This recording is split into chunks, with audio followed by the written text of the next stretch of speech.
اعوذ باللہ من الشیطان الرجیم بسم اللہ الرحمن الرحیم ان الذین آمنوا والذین هادوا والنصارى والصابئین من آمن باللہ والیوم الآخر وعمل صالحا فلهم اجرهم عند ربهم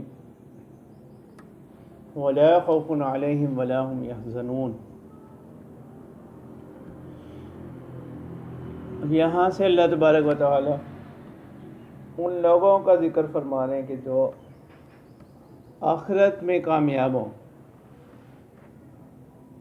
اللہ تبارک و تعالی فرماتے ہیں ان الذین آمنوا، بے شک وہ لوگ جو ظاہری ایمان لے کر ہے،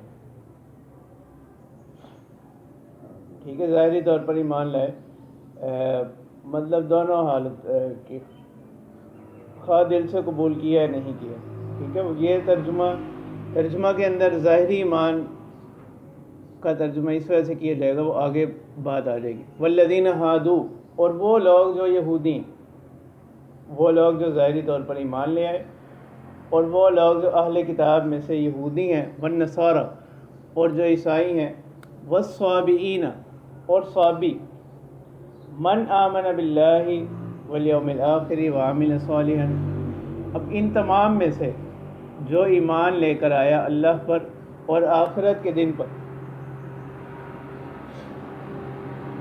وعمل صالحا فلہم اجرہم عند ربہم، اور اچھے اعمال کیے ان کے لیے اجر ہے ان کے پروردگار کے ہاں، ان کا اجر ہوگا ان کے لیے ان کے پروردگار کے ہاں، ولا خوف علیہم، ان پر آئندہ کا کوئی خوف نہیں ہوگا، ولا هم یحزنون، اور گزشتہ پر وہ کیا نہیں ہوں گے، غمگین نہیں ہوں گے۔ یعنی مطلب یہ کہ جب ان کو اجر مل جائے گا تو اب ان کو آگے ہمارے ساتھ کیا معاملہ ہوگا، یہ سارا خوف ان سے ختم ہو جائے گا۔ اسی طرح گزشتہ جو کچھ وہ آزمائشیں ہیں ان پر آئی، تکالیف آئیں، وہ تمام کا غم جو ہے وہ ان سے ختم ہو جائے گا، ٹھیک ہے۔ اب یہاں آمنو، جو پہلے آمنو آ رہا ہے، اس کے اندر ظاہری ایمان جب ہم اس کا معنی کریں گے تو اس کے اندر منافقین بھی داخل ہو، ٹھیک ہے۔ پھر ان تمام میں سے، یعنی منافقین ہوں، یہودی ہوں، عیسائی ہوں، صابی لوگ ہوں، اب ان میں سے، یعنی آپ صلی اللہ علیہ وسلم کی بعثت کے بعد اب ان میں سے جو ایمان لے آیا اللہ پر اور آخرت کے دن پر، ٹھیک ہے۔ اب یہاں ایمان باللہ اور ایمان بالآخرت کا ذکر کیا، ٹھیک ہے، اس سے باقیوں کی نفی نہیں آ رہی، ٹھیک ہے، باقی تمام عقائد بھی اسی کے اندر شامل ہیں۔ یہ صرف یعنی کلام کا اسلوب یہ ہوتا ہے کہ بسا اوقات ابتدا اور انتہا کو بیان کر دیا جاتا ہے، اس کے متعلقات درمیان میں جتنے بھی ہیں وہ تمام اس میں کیا ہوں گے، شامل ہوں گے۔ ایمان باللہ اور ایمان بالآخرت کو بیان کر دیا، باقی سب اسی میں آ گئے، ٹھیک ہے۔ جیسے ایمان کے لیے ضروری ہے ایمان بالرسالت، ایمان بالکتب، ایمان بالملائکہ، تو وہ تمام بھی اسی میں شامل ہیں، صرف ابتدا اور انتہا کو کیا کر دیا، بیان کر دیا۔ اور تیسری بات یہاں پر یہ لفظ آ رہا ہے صابی، ٹھیک ہے، صابئین، یہ صابی کی جمع، اس کا لغوی معنی ہوتا ہے، صابی کہتے ہیں کہ جو ایک دین سے نکل کر دوسرے دین میں داخل ہو جائے، اس کو کیا کہتے ہیں، صابی کہتے ہیں، ٹھیک ہے، جو ایک ملت کو، ایک دین کو چھوڑ کر دوسری ملت کیا کر لے، اختیار کر لے، یہ اس کا لفظی معنی ہے۔ اسی معنی میں ابتدائی اسلام کے اندر جو لوگ اسلام قبول کرتے، عرب لوگ جو ہے نا ان کو صابی کہا کرتے تھے، ٹھیک ہے، لیکن ان کو صابی کہنا یہ کس اعتبار سے ہے، اپنے لفظی معنی کے اعتبار سے، لغوی معنی کے اعتبار سے۔ اصطلاح میں صابی کس کو کہتے ہیں، ٹھیک ہے، ان کے بارے میں ایک قول تو یہ کہ یہ ایک فرقہ ہے جو کسی آسمانی شریعت کا اور کسی آسمانی تعلیم کا جو ہے نا، مطلب کسی پیغمبر کی بعثت کا، کسی آسمانی شریعت کا قائل نہیں، یعنی وہ کہتے ہیں کہ ہر بندے کا معاملہ براہ راست کس کے ساتھ ہے، اللہ تبارک و تعالیٰ کے ساتھ، ٹھیک ہے، یعنی براہ راست اس کی تعلیم ہو رہی ہے، تو کسی آسمانی شریعت کے، کسی رسول کی بعثت کی وہ کہتے ہیں ان کا عقیدہ ہے کہ کوئی ضرورت نہیں، تو ایک قول تو ان کے بارے میں ہے۔ پھر اسی کی تفصیل میں جو ہے نا، یعنی بنیاد یہی ہے کہ یہ کسی آسمانی شریعت کے قائل نہیں ہے، اور البتہ پھر آگے ان کی تفصیل میں مختلف اقوال ہیں.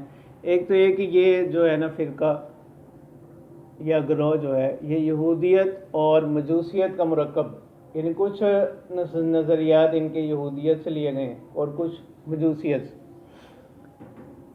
اور ایک یہ ہے کہ یہ لوگ یہ فرقہ، ایک قول یہ ہے کہ یہ جو فرقہ ہے یہ فرشتوں کی عبادت کرتے ہیں، یعنی فرشتے جو اللہ تعالیٰ کی مخلوق ہیں یہ ان کی عبادت کرتے ہیں اور سورج کی طرف منہ کر کے کیا کرتے ہیں، نمازیں پڑھتے ہیں. یعنی جو بھی ان کی عبادت ہے اس کا جو ظاہری عبادت کا جو طریقہ کار ہے وہ سورج کی طرف منہ کر کر یہ ان کی ادائیگی کرتے ہیں. ٹھیک ہے. اب یہ جو یہودیت اور مجوسیت کا مرکب ہے، ائمہ تفسیر میں سے امام مجاہد رحمہ اللہ اور حسن بصری رحمہ اللہ، ٹھیک ہے، ان کا ایک قول ہے کہ یہ یہودیت اور مجوسیت کا مرکب. اور جو ایک دوسرا قول ہے کہ فرشتوں کی عبادت کرتے ہیں اور سورج کی طرف منہ کر کر جو ہے نا نمازیں پڑھتے ہیں، یہ ائمہ تفسیر میں سے امام قتادہ رحمہ اللہ، ٹھیک ہے، وہ بھی تابعی ہیں، ان کا ایک قول ہے. اور ایک ان کے بارے میں ہے کہ یہ کواکب پرست، صحابی کس کو کہتے ہیں کہ جو لوگ ستاروں کی پرستش کرتے ہیں، ٹھیک ہے، کواکب پرست ہیں، یعنی یہ تاثیر نجوم کے قائل کہ نجوم جو ستاروں کے جو اثرات ہوتے ہیں وہ یعنی مخلوقات، دیگر مخلوقات کے اوپر کیا ہوتے ہیں، مرکب ہوتے ہیں. پھر آگے اس میں تفصیل ہے کہ کواکب پرست ہونے کے اندر ایک عقیدہ، تو ان میں سے ایک عقیدہ ان کے ہاں تو یہ کہ تمام چیزوں کے جو خالق ہیں نا وہ اللہ تعالیٰ ہی ہیں.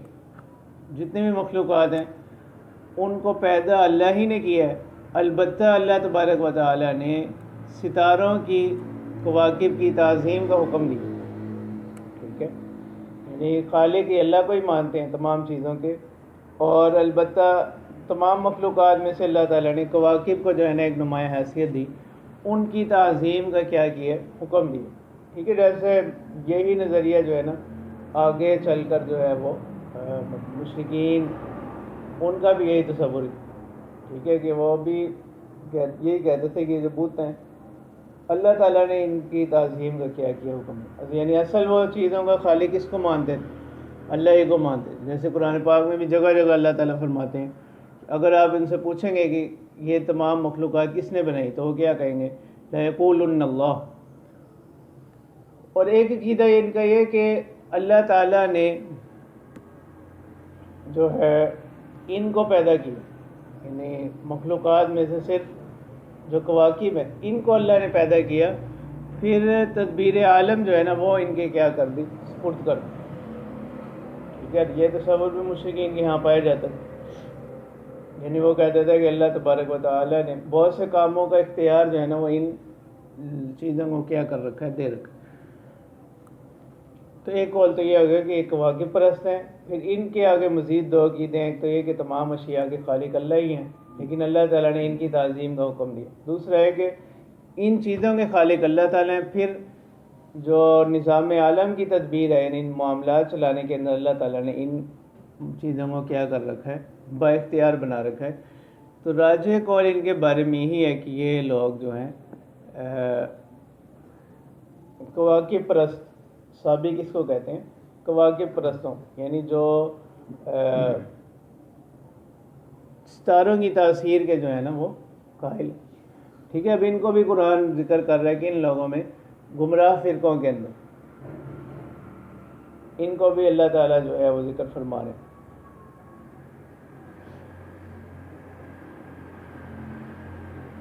ٹھیک ہے، اسی معنی میں جو ہمارے یہاں بھی ہوتا ہے، ستاروں کے حساب سے جو ہے نا وہ اندازہ لگایا جاتا ہے کہ مثلا آپ کا یہ دن کیسا گزرے گا، آپ کا ہفتہ کیسا گزرے گا.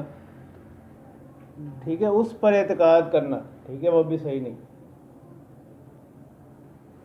وَإِذْ أَخَذْنَا مِيثَاقَكُمْ وَرَفَعْنَا فَوْقَكُمُ الطُّورَ خُذُوا مَا آتَيْنَاكُمْ بِقُوَّةٍ وَاذْكُرُوا مَا فِيهِ لَعَلَّكُمْ تَتَّقُونَ. ٹھیک ہے، اب ان کی ایک نافرمانی تو ظاہر ہوئی تھی کہ جب انہوں نے حضرت موسیٰ علیہ السلام سے کہا کہ لن نصبر علی طعام واحد، کہ ہم جو ہے نا اب ایک ہی قسم کے کھانے پر کیا نہیں کریں گے، صبر نہیں کریں گے، برداشت نہیں کریں گے۔ اب دوسری نافرمانی اللہ تبارک و تعالیٰ یہاں سے ذکر فرما رہے ہیں کہ جب حضرت موسیٰ علیہ السلام کو تورات دی گئی تو انہوں نے جو ہے نا وہ پہلے تو انہوں نے اولاً خود اس چیز کا مطالبہ کیا تھا کہ پھر جب تورات ان کو دے دی گئی تو انہوں نے اس کے بعد احکام پر عمل کرنے سے، ان کو ماننے سے کیا کیا، انکار کیا۔ انہوں نے کہا کہ یہ احکام جو ہے نا مطلب ہم اس کی پابندی نہیں کر سکتے، یہ بہت سخت جو ہے نا احکام ہے۔ تو اب بطور سزا کے اللہ تبارک و تعالیٰ کی طرف سے اللہ نے فرشتوں کو یہ حکم دیا، انہوں نے جو ہے نا کوہ طور پہاڑ جو ہے نا وہ ان کے سروں پر کیا کر دیا، کھڑا کر دیا۔ اگر اب کیا کرو گے، یعنی ان احکامات کی پابندی نہیں کرو گے تو تمہارے اوپر جو ہے نا اس کو کیا کر دیا جائے گا، گرا دیا جائے گا، ٹھیک ہے یہ۔ اور اس سے پہلے کیا کر چکے تھے، عہد کر چکے تھے، یعنی حضرت موسیٰ علیہ السلام سے مطالبہ اور عہد اس بات کا کہ اللہ تعالیٰ کی طرف سے کوئی قانون ہماری ہدایت کے لیے، ہماری رہنمائی کے لیے اتارا جائے تو ہم اس کی کیا کریں گے، پابندی کریں گے۔ اب یہ جو کوہ طور کا ان کے سروں پر کر دیا جانا وہ کس کی وجہ سے ہے، نقض عہد کی وجہ سے، کہ جو انہوں نے اس معاہدے کی کیا کی، خلاف ورزی کی، اس معاہدے کی پاسداری نہیں کی، ٹھیک ہے۔ یہ اس وجہ سے نہیں ہے جیسے کہ بعض لوگوں نے کہا کہ ان کو زبردستی اس کو قبول کروانے کی وجہ سے، ٹھیک ہے، قبول کروانے کے لیے نہیں، یہ جو کوہ طور کا ان کے سروں پر کر دیا جانا کس وجہ سے ہے، عمل میں سستی کی وجہ سے، نقض عہد کی وجہ سے، ان کو قبول کروانے کے لیے نہیں، ٹھیک ہے۔ تو یہ منافی نہیں ہوگا کس کے، لا اکراہ فی الدین کے، ٹھیک ہے۔ لا اکراہ فی الدین کا معنی بھی یہ ہے کہ دین قبول کروانے کے اندر کوئی جبر نہیں ہے، البتہ جو شخص جس نے دین قبول کیا ہوا ہے اس سے احکامات کی کیا کروائی جائے گی، پاسداری کروائی جائے گی۔ تو یہ دونوں الگ الگ چیزیں ہیں۔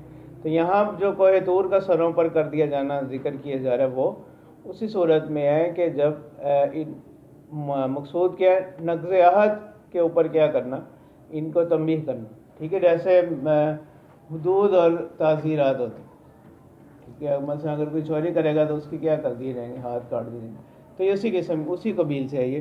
تو اللہ تعالیٰ فرماتے ہیں وَإِذْ أَخَذْنَا مِيثَاقَكُمْ، اور جب ہم نے تم سے پختہ عہد لے لیے، یعنی اس کی تورات کی احکام کی پابندی کرنے کی، وَرَفَعْنَا فَوْقَكُمُ الطُّورَ، پھر تم نے جب نافرمانی کی تو ہم نے تمہارے سروں کے اوپر جو ہے نا کس کو کر دیا، طور کو۔ خُذُوا مَا آتَيْنَاكُمْ بِقُوَّةٍ وَاذْكُرُوا مَا فِيهِ لَعَلَّكُمْ تَتَّقُونَ۔ تو اللہ تبارک و تعالیٰ فرماتے ہیں کہ خُذُوا مَا آتَيْنَاكُمْ بِقُوَّةٍ، کہ پکڑو اس چیز کو جو ہم نے تمہیں عطا کی، قوت کے ساتھ، مضبوطی کے ساتھ، یعنی اس پر کار بند رہو، اس پر عمل کرو۔ وَاذْكُرُوا مَا فِيهِ، اور یاد کرو اس چیز کو، ما فیہ، جو کچھ اس میں ہے، لعلکم تتقون، تاکہ تم لوگ پرہیزگار ہو جائیں۔ ثم تولیتم من بعد ذلک،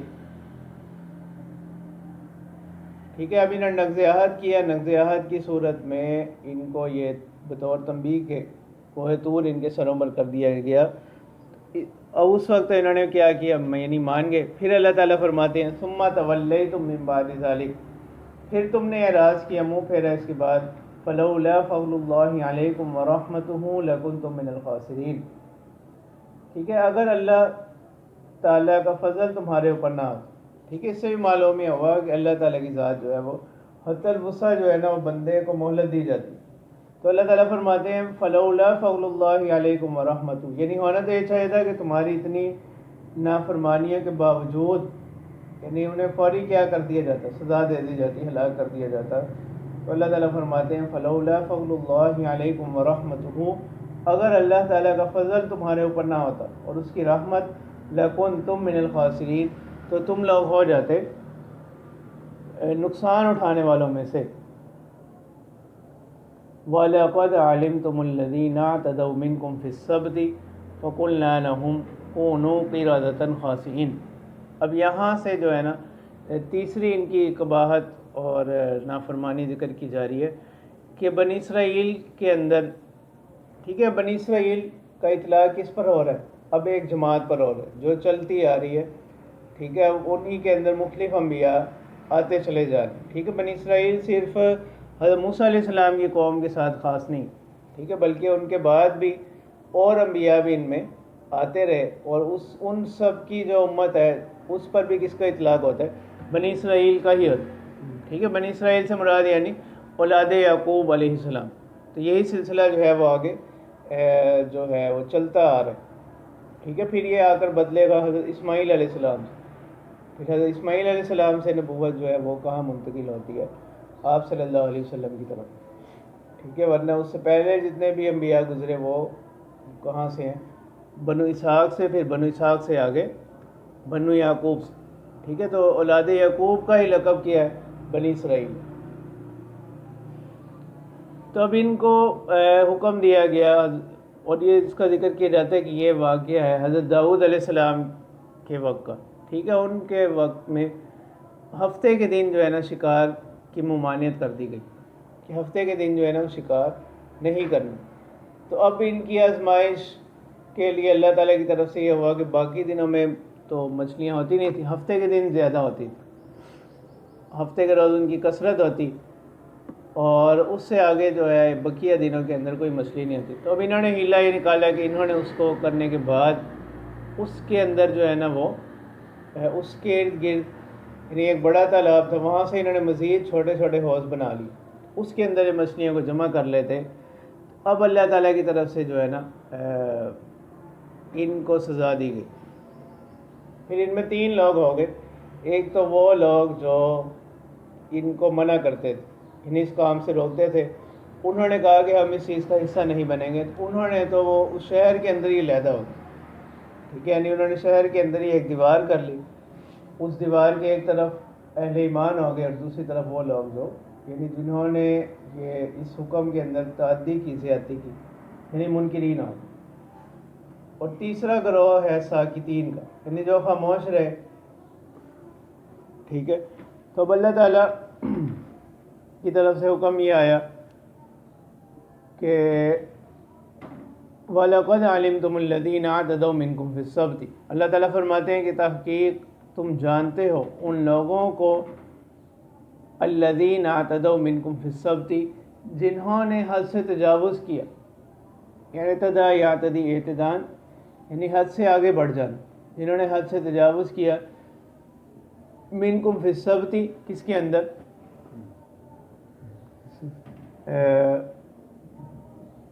ہفتے کے دن کے اندر. ہفتے کے دن سے مراد یہی جو حکم دیا گیا کہ ہفتے کے دن شکار نہیں کرنا. اور فَقُلْنَا لَهُمْ كُونُوا قِرَدَةً خَاسِئِينَ. تو اللہ تعالیٰ فرماتے ہیں کہ ہم نے ان سے کہا کہ ہو جاؤ قِرَدَةً، یعنی بندر، خاسئین ذلت والے، ٹھکرائے ہوئے، ٹھیک ہے؟ اب ان کے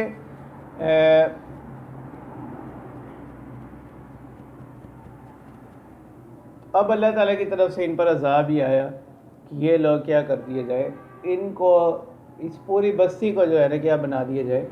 بندر بنا دیا جائے، ٹھیک ہے؟ تو یہ یعنی صورتاً جو ہے نا یہ لوگ بندر ہو گئے. باقی جو ہے جو سمجھنے کی، جو شعور کی ایک صلاحیت ہے وہ ان میں باقی رہی، یعنی ان کو یہ چیز کا احساس، اصل سزا کا مقصد بھی یہ تھا، ان کو اس چیز کا احساس ہوا کہ ہم نے کیا کیا، غلط کام. تو وہ ایک شعور، جو عقل و شعور ہے وہ بھی ان میں باقی رہا، اور ظاہری صورتیں ان کی کیا کر دی گئی؟ بدل دی گئی، ٹھیک ہے؟ ظاہری صورتوں کی طرف اشارہ ہے کون سے لفظ میں؟ قِرَدَةً اس کے اندر، اور خاسئین میں اشارہ اس طرف ہے کہ یعنی ذلت کے ساتھ ٹھکرائے ہوئے، اپنے آپ کو انہوں نے سمجھا. تو اس میں اشارہ ہے کس کی طرف کہ ان کا جو عقل و شعور ہے اس کو باقی رکھا گیا، ٹھیک ہے؟ تو مسخ کی جو ہے نا 3 صورتیں ہیں. مسخ حقیقی، مسخ حقیقی تو یہ ہے کہ وہ کسی چیز کی ماہیت ہی بدل دی جائے، یعنی کسی چیز کی پوری ماہیت کو ہی کیا کر دیا جائے؟ بدل دیا جائے، وہ مسخ حقیقی ہے.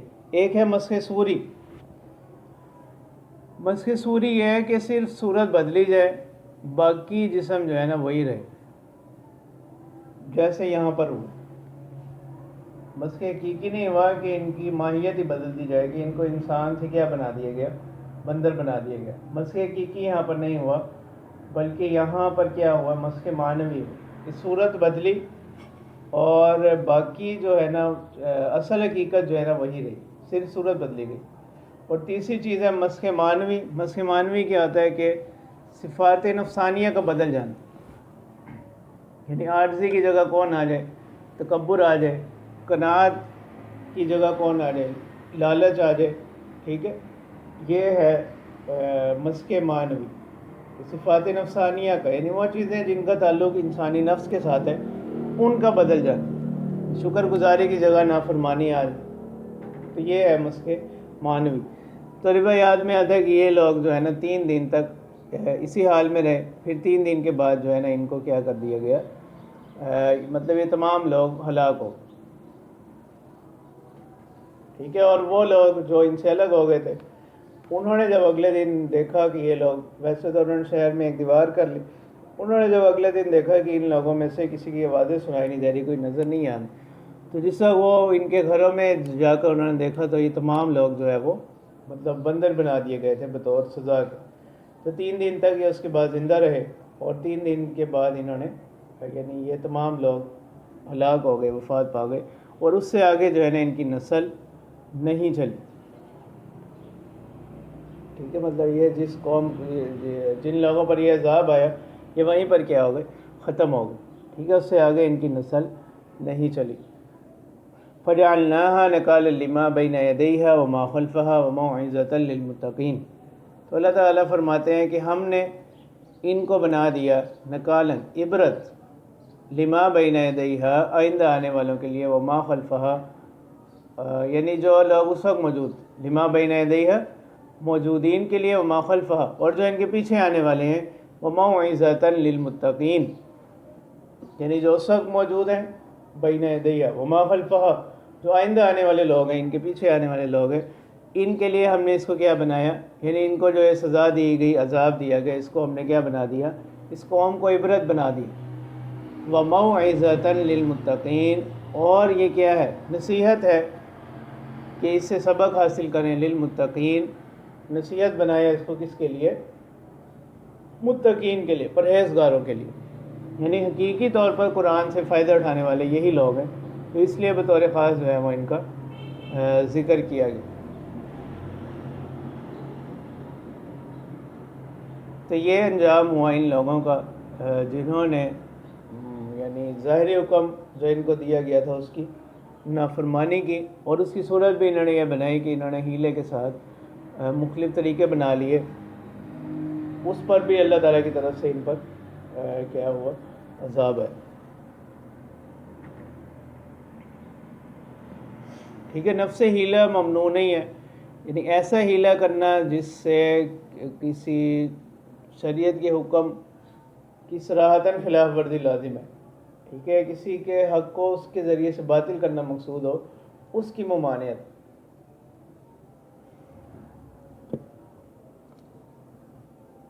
پھر بعض ہیلے ایسے آتے ہیں کہ وہ صرف ایک جواز کی حد تک تو ان کی اجازت ہوتی ہے، اگر کوئی ایسا کرے تو اس پر حکم مرتب ہو جائے. ٹھیک ہے، یہ صرف دنیا کی حد تک. البتہ آخرت کے اندر جو ہے وہ ایسا کرنے والے جو ہے وہ کیا ہوں گے، گنہگار ہوں. ٹھیک ہے، جیسے زکوٰۃ سے بچنے کے لیے ہیلہ کر لیا جاتا ہے عام طور پر، تو وہ ہیلہ نافذ تو ہو جائے گا ظاہری احکام کی حد تک، لیکن اگر کوئی جان بوجھ کر ایسے ہیلے اختیار کرے گا تو عند اللہ جو ہے وہ کیا ہوگا، گنہگار ہوگا، یعنی آخرت کے اندر وہ سزا کا مستحق ہوگا.